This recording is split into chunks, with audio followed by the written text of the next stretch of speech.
Hello and welcome to An Old Man Watches, and today I'm going to be talking about the low-budget 2011 horror action film, River of Darkness. Oh, I think I'm using the word action very, very generously there. And the premise of this film is that 30 years earlier, three backwoods Bayou boys were falsely accused of a crime they did not commit. They didn't escape from military jail to become the A-Team. Instead, an angry mob of vengeful townsfolk drowned them. Unfairly, because they didn't do it, but nonetheless dead. However, 30 years later, they've somehow escaped from purgatory and are back for revenge. Said revenge mostly appears to consist of murdering everyone that they can get their hands on. You certainly don't have to be directly involved with their own deaths.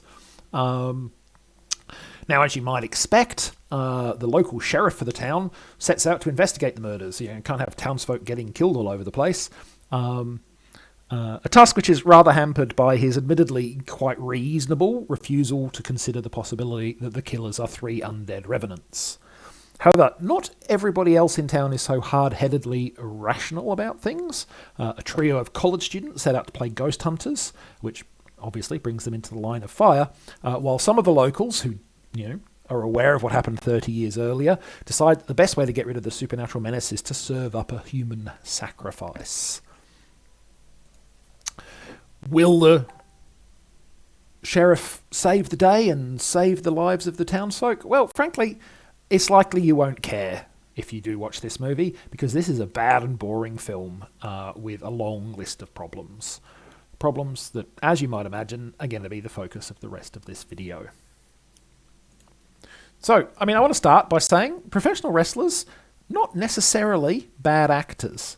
Dwayne Johnson is a former WWE wrestler, or superstar, as the WWE likes to put it, and he is now a bankable Hollywood star. He's been in a number of big movies, and he can carry a film on his own merits. John Cena appears to be carving out something of a niche for himself as well. All that said, there's certainly a considerable amount of evidence to suggest that the more a movie emphasises the presence of professional wrestlers in its cast, ahead of cast members who are, actors by career, the less chance the film will be any good. And this film is definitely another piece of evidence in that pile. All three names in the image on your screen are professional wrestlers. You might not know that if you're not a fan of the theatre that is professional wrestling, but they are. And it is selling themselves pretty much entirely on their presence, which might make you wonder if it has anything else to recommend it. Spoiler, it does not. Now, to be honest, this film is not going to give you any idea at all as to whether Kevin Nash or Sid Vicious can actually act. Nash gets a single line of dialogue, and that's one more than Vicious. They principally seem to have been hired for their name recognition and because they are very large boys. Nash is credited in pro wrestling at being 6'10". He's probably not quite that tall because pro wrestling likes to make everyone bigger than they really are, but he is a very tall man indeed. Kurt Angle, pictured on your screen, who plays the sheriff, does have a fair number of lines to deliver. I've deliberately avoided using the phrase do some acting there because I don't think what he does deserves the term. He's practically expressionless and emotionless in his performance.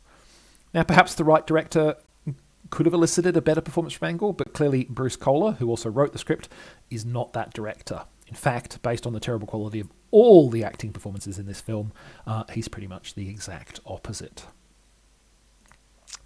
Now, for the past 20 years, the world's largest pro wrestling company have been trying to break into the film industry via their own production company, WWE Studios.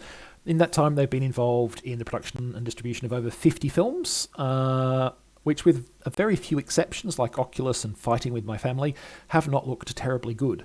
But they have looked like movies, which is more than I can say for River of Darkness.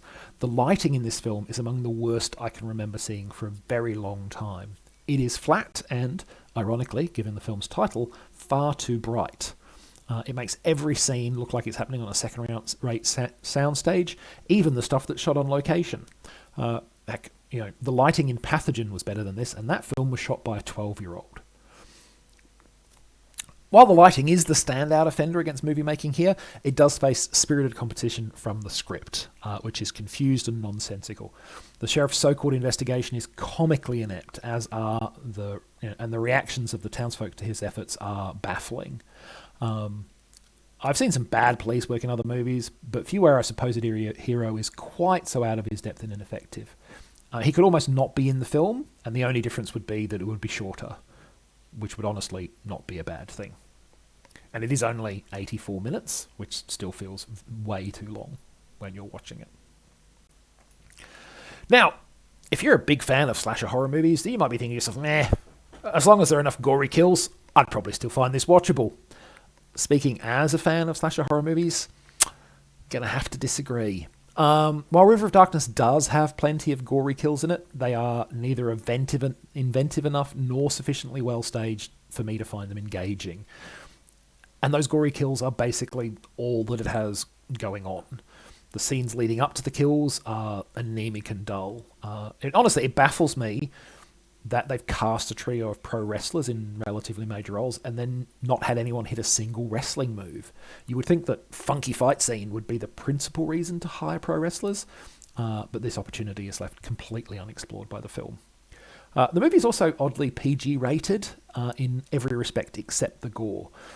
There's none of the usual profanity or sexuality you might expect from a slasher film. In fact, I don't recall a single strong curse word used in the whole thing. And now, a movie certainly doesn't need to have bare skin or F-bombs to be entertaining.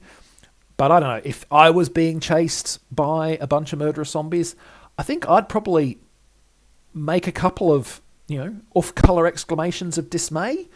Whereas the people in this film seem to be more like, oh, darn, this is unfortunate.